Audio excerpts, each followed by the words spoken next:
Welcome again दोस्तों। वैशाली नगर के राजा विष्णुगुप्त जो हर साल दिसंबर के लास्ट वीक विंटर ब्रेक में रोज 10 से 5 बजे तक अपने खजाने खोल देते थे। जो भी लाइन में लगता था उसे राजा उसकी जरूरत के अनुसार धन, जमीन, सोना, चांदी, कपड़े, अनाज देते थे। श्यामचंद 25 तारीख को लाइन में लगते हैं और जैसे ही उनका नंबर आता है शाम के 5 बज जाते हैं और खजाने का मुंह बंद हो जाता है। अगले दिन 26 तारीख को श्यामचंद 10 बजे की बजाय 1 घंटा पहले 9 बजे ही लाइन में लग जाते हैं। जैसे ही उनका नंबर आने वाला होता है वो अपने पीछे खड़े साथी से पूछते हैं कि तुम यहाँ कैसे आए। तो उन्होंने कहा कि मैं बहुत ही गरीब आदमी हूँ, बेटी की शादी करनी है। तो श्यामचंद ने कहा तुम मुझसे आगे आ जाओ। और ऐसा करते हुए वो सबकी मजबूरियाँ पूछते गए और सबको आगे करते गए और खुद पीछे होते गए। और जब लास्ट में उनका नंबर आता है फिर वही 5 बज जाते हैं और खजाने का मुंह बंद हो जाता है।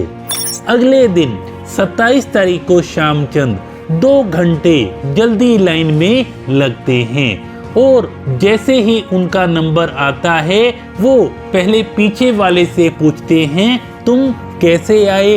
और वो सबको आगे करते जाते हैं क्योंकि सब लोग अपनी अपनी मजबूरियां बता रहे थे।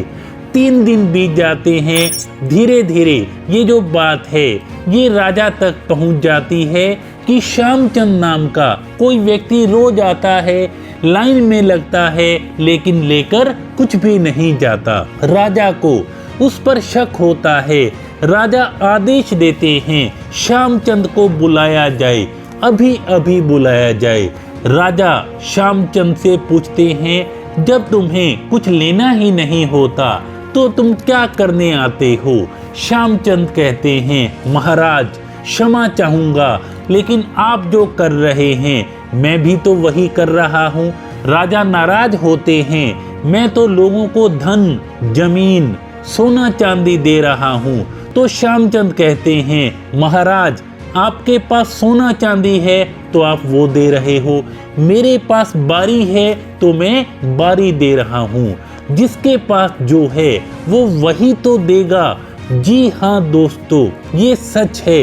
अगर आप लोगों की गाड़ी चला रहे हो तो ऊपर वाला वो आपकी गाड़ी चला देगा।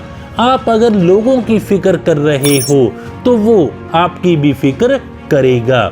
और सबसे बड़ी बात ये है जरूरी नहीं है कि देने के लिए आपके पास बहुत ज़्यादा धन, दौलत, सोने चांदी हो।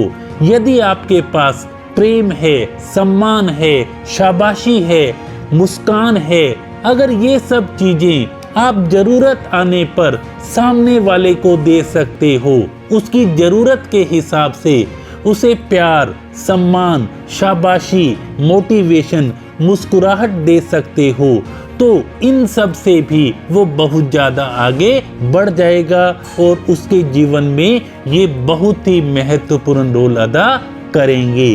क्योंकि किसी ने कहा था सिर्फ उसको अपनी संपत्ति अपना मानो जिसको तुमने बहुत ज़्यादा मेहनत, धैर्य, तपस्या व ईमानदारी से कमाया हो।